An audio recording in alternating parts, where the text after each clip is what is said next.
काफ़ी बातों के सिलसिले में फिर से आप सबका हार्दिक स्वागत है।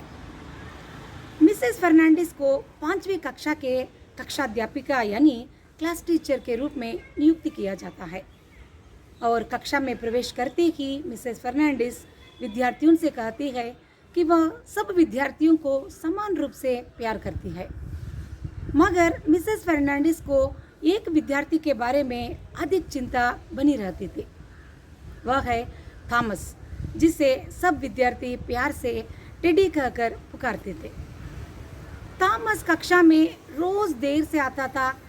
कक्षा में कभी कभी वो सो जाता था, या तो उसे बहुत कम अंक आया करते थे या तो कभी कभी शून्य भी प्राप्त होते थे। थॉमस को लेकर मिसेस फर्नांडिस बहुत परेशान हो जाती थी कि वो बाकी विद्यार्थियों के समान उसे भी पढ़ाई में, खेलने कूदने में आगे ले जाने की कोशिश करने लगी। एक दिन मिसेस फर्नांडिस सब विद्यार्थियों के जो पुराने रिकॉर्ड्स है ना, उधर से थॉमस के रिकॉर्ड को देखने लगी और उसे कुछ विषयों को देखकर बहुत आश्चर्य होने लगा। थॉमस के जो पिछले रिकॉर्ड्स में उसके पहले और द्वितीय कक्षाओं के कक्षाध्यापिकाएं लिखे थे कि थॉमस बहुत ही फ्रेंडली और बहुत चुस्त लड़का है। कक्षा में वो हमेशा प्रथम आया करता था। मगर तीसरी और चौथी कक्षाओं के समय में उनकी माँ की बीमारी के कारण वह ज़्यादा गैर हाजिर होने लगा और पिछले साल उसकी माँ की देहांत भी हो जाता है। शायद इन कारणों से आजकल थॉमस यानी टेडी अकेला रहने लगा। किसी से ज़्यादा बात नहीं करता है, किसी से मिलता जुलता नहीं और पढ़ाई में भी हमेशा पीछा रह जाता है। तब से मिसेस फर्नांडिस ने निर्णय कर लिया कि वो जो भी हो थॉमस को फिर से बाकी विद्यार्थियों के समान लीक पर खड़ा कर देना चाहती थी।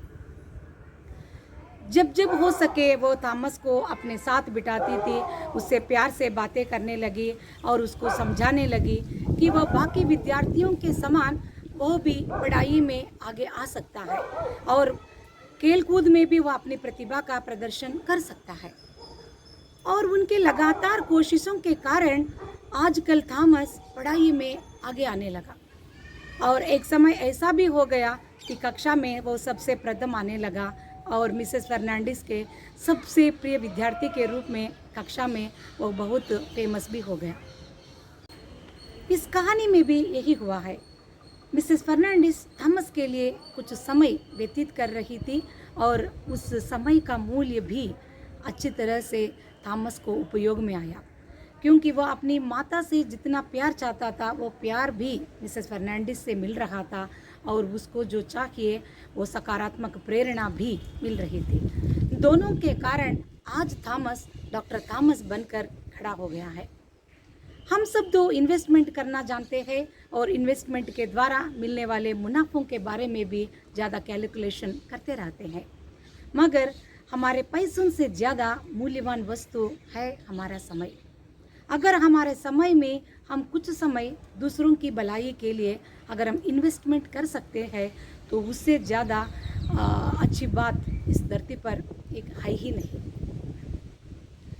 हम सब तो हमारे जीवन को लिफ्ट करने की दिशा में सतत प्रयास करते रहते हैं और उसके लिए काम करना भी हमें चाहिए, मगर इस दौर में एक हद तक कुछ अच्छे बातों को दूसरों के लिए प्रेरणात्मक बातों को कहने में या किसी को लिफ्ट करने के लिए कुछ छोटे मोटे काम हमारे द्वारा अगर हो सके तो उन कामों के द्वारा मिलने वाली जो संतृप्ति या सेटिस्फैक्शन की तुलना हम किसी वस्तु से या पैसों से नहीं कर सकते हैं। हमारे द्वारा किए हुए अच्छे काम या हमारे द्वारा कहे गए जो चंद बातें शायद हम भूल जाते हैं, मगर हमारे द्वारा जिनको उपयोग हुआ है या लाभ हुआ है वे कभी भी उन बातों को भूल नहीं सकते। इस अवसर पर मुझे 2000 में अदनान सामी द्वारा गाया हुआ एक गीत बार बार याद आ रहा है।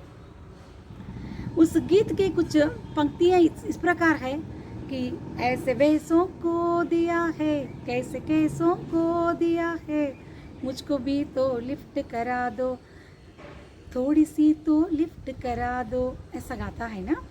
तो उन पंक्तियों में और एक पंक्ति को हम जोड़ते जाएंगे कि हम अपने जीवन को लिफ्ट करने की दिशा में भगवान से प्रार्थना करते रहते हैं, मन्नतें मांगते रहते हैं, और इसी दिशा में दूसरों को भी लिफ्ट कराने की एक पंक्ति हम जोड़ते हुए हमारे सफ़र को सुंदर सफ़र बनाते हुए हम आगे जाएंगे।